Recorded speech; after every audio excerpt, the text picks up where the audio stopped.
या बातमीपत्राचे प्रायोजक आहेत इप्सार कॉलेज कर्जत। नमस्कार, टॉप न्यूज मध्ये आपलं स्वागत। पाहणार आहोत दिवसभरातील महत्त्वाच्या घडामोडींचा वेगवान आढावा।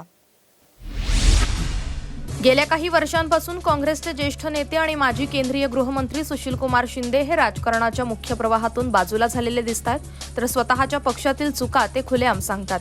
आता असंच एक वक्तव्य सुशीलकुमार शिंदे यांनी केलंय। काँग्रेसमध्ये आधी माझ्या शब्दाला किंमत होती, आता आहे की नाही माहीत नाही, अशी खंत काँग्रेसचे ज्येष्ठ नेते सुशीलकुमार शिंदे यांनी व्यक्त केली आहे। तसेच काँग्रेसच्या विचारांची परंपरा संपत चालली आहे। सध्या कुठेही शिबिरं घेण्यात येत नाहीत, त्या शिबिरांमधून आपण कुठे आहोत हे पाहता येत होतं। आता आम्ही कुठे आहोत, आत्मचिंतन कसं करायचं हे कळणं कठीण झालंय। अनेक धोरणं आहेत, चुकीची असतील पण ती सुधारण्यासाठी चिंतन शिबिराची परंपरा होती, ती आता दिसत नाही असंही त्यांनी म्हटलंय।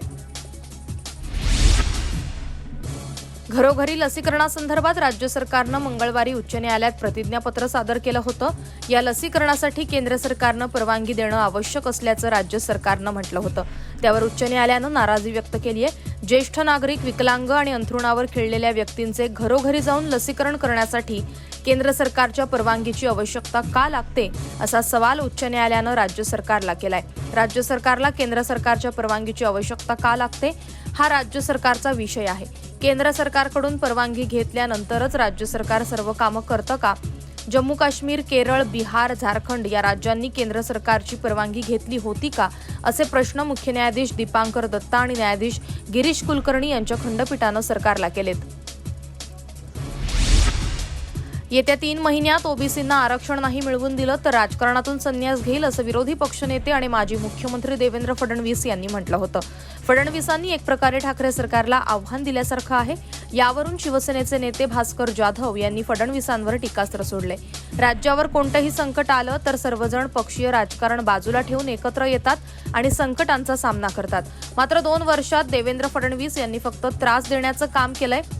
त्यामुळे माझ्या मते त्यांनी राजकारणातून संन्यास घेतला तर मराठी माणसाचा जाच तरी संपेल। त्यामुळे फडणवीस यांनी राजकीय संन्यास घ्यावाच, अशा शब्दात भास्कर जाधव यांनी देवेंद्र फडणवीस यांच्यावर टीका केली आहे। केंद्र सरकारच्या 3 नवीन कृषी कायद्याला देशात मोठ्या प्रमाणात विरोध होतोय। पंजाब, हरियाणा, उत्तर प्रदेशचे अनेक शेतकरी दिल्लीच्या सीमेवर आंदोलन करतायत। नुकतंच या आंदोलनाला 7 महिने पूर्ण झालेत, तरीही केंद्र सरकारनं कोणतंही पाऊल मागे घेतलेलं नाहीये। या पार्श्वभूमीवर राज्यातील शेतकरी संघटनांच्या प्रतिनिधींनी राष्ट्रवादीचे अध्यक्ष शरद पवार यांची भेट घेतली। केंद्र सरकारनं तयार केलेल्या नवीन कृषी कायद्यांमुळे शेतकऱ्यांचे हाल होत आहेत, पण मुख्यमंत्र्यांना भेटण्यास वेळ नाही, अशी तक्रार राजू शेट्टी यांनी शरद पवारांकडे केली होती। त्यावरून आता भाजपनं राजू शेट्टींना टोमणा मारलाय। काय दिवस आलेत राजू शेट्टींवर, ज्या पवारांनी त्यांची जात काढली त्यांच्या खांद्यावर डोकं ठेवून त्यांना अश्रू ढाळावे लागतायत। नियतीचा सूड म्हणतात तो हाच, अशा शब्दात अतुल भातखळकर यांनी राजू शेट्टी यांच्यावर घणाघाती टीका केली आहे। सध्या भारतात लसीकरण मोहीम राबवली जातीये। अनेक राज्यात मोठ्या संख्येत लसीकरण केलं जातंय। भारतात सध्या कोवॅक्सिन, कोविशिल्ड आणि स्पुतनिक व्ही या 3 लसींना मान्यता देण्यात आलेली आहे। शरीरात कोरोनाविरुद्ध लढणाऱ्या अँटीबॉडीज तयार व्हाव्यात यासाठी लस दिली जाते। लसीकरण झाल्यानंतर शरीरात अँटीबॉडीज तयार होतात की नाही हे तपासणं देखील महत्त्वाचं आहे। अशात एका घटनेनं देशात खळबळ उडाली आहे। लखनौमध्ये सीरम इन्स्टिट्यूट ऑफ इंडियाचे सीईओ अदर पुनावाला यांच्या विरोधात न्यायालयात खटल्याचा अर्ज दाखल करण्यात आलाय।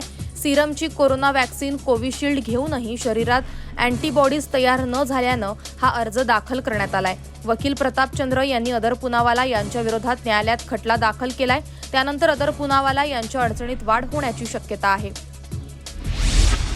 राष्ट्रीय बंजारा टायगर्स संघटना काँग्रेस पक्षात विलीन झाली आहे। या संघटनेचं पक्षात स्वागत करताना काँग्रेस प्रदेशाध्यक्ष नाना पटोले यांनी अप्रत्यक्षपणे शिवसेनेला टोला लगावलाय।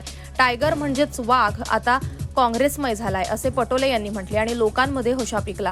आम्ही बोलतो त्याप्रमाणे वाघ चालतो, असं विधान काही दिवसांपूर्वी काँग्रेसचे नेते आणि मंत्री विजय वडेट्टीवार यांनी लोणावळा येथे ओबीसी चिंतन बैठकीत केलं होतं। त्यानंतर आता पटोले यांनीही तशीच टोलेबाजी केल्यानं शिवसेनेतून त्यावर तीव्र प्रतिक्रिया येण्याची शक्यता आहे। भाजपचे विधान परिषदेचे आमदार गोपीचंद पडळकर यांनी पुन्हा एकदा राष्ट्रवादीचे अध्यक्ष शरद पवार यांच्यावर हल्लाबोल केलाय। शरद पवार 3.5 जिल्ह्यांचे स्वामी आहेत। शरद पवार मोठे आहेत हे मी मानत नाही। तुम्ही कोण मानत असाल तर तो तुमचा प्रश्न आहे, असं पडळकर म्हणालेत. ते सोलापुरात बोलत होते. सर्वोच्च न्यायालयानं ओबीसी संदर्भात राज्य सरकारला डाटा सादर करण्यास सांगितलं होतं, मात्र राज्य सरकारनं ते केलेलं नाही. राष्ट्रवादी आणि काँग्रेसचं डीएनए बहुजन विरोधी आहे, म्हणूनच काँग्रेसच्या नेत्याच्या मुलानं विरोधी याचिका दाखल केली. काही जिल्ह्यासाठी मर्यादित असलेल्या नेत्यांना मी मोठे नेते मानत नाही. शरद पवार मोठे आहेत हे मी मानत नाही. तुम्ही कोण मानत असाल तर तो तुमचा प्रश्न आहे. मी शरद पवार आणि अजित पवारांशी मुद्द्यावरून भांडतो, असंही गोपीचंद पडळकर म्हणालेत. नागपूर जिल्हा परिषद पोटनिवडणुकीत महाविकास आघाडीत फूट पडल्याचं चित्र आहे. नागपूर जिल्हा परिषद पोटनिवडणुकीतही महाविकास आघाडी पॅटर्न राबवण्याचा प्रस्ताव स्थानिक शिवसेनेनं राष्ट्रवादीला दिला होता. मात्र राष्ट्रवादीनं शिवसेनेच्या प्रस्तावाला कोणतंही उत्तर दिलं नसल्याची माहिती आहे. त्यामुळे शिवसेनेनं स्वबळावर लढण्याची घोषणा केली आहे. याआधी काँग्रेस राष्ट्रवादीनं एकत्र लढण्याची घोषणा स्थानिक पातळीवर केली आहे. त्यामुळे सेना, भाजप आणि आघाडी अशी तिरंगी लढत नागपुरात पाहायला मिळेल. नागपूर जिल्हा परिषदेच्या 16 तर पंचायत समितीच्या 61 जागांवर पोटनिवडणूक होणार आहे.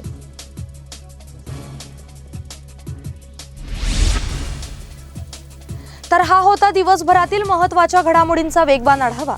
अधिक बातम्या आणि ताज्या घडामोडींसाठी आमच्या फेसबुक पेजला आणि वेबसाईटला अवश्य भेट द्या. सविस्तर बातम्यांसाठी आमच्या YouTube चॅनलला सबस्क्राईब करा. पाहत रहा महाराष्ट्र न्यूज 24.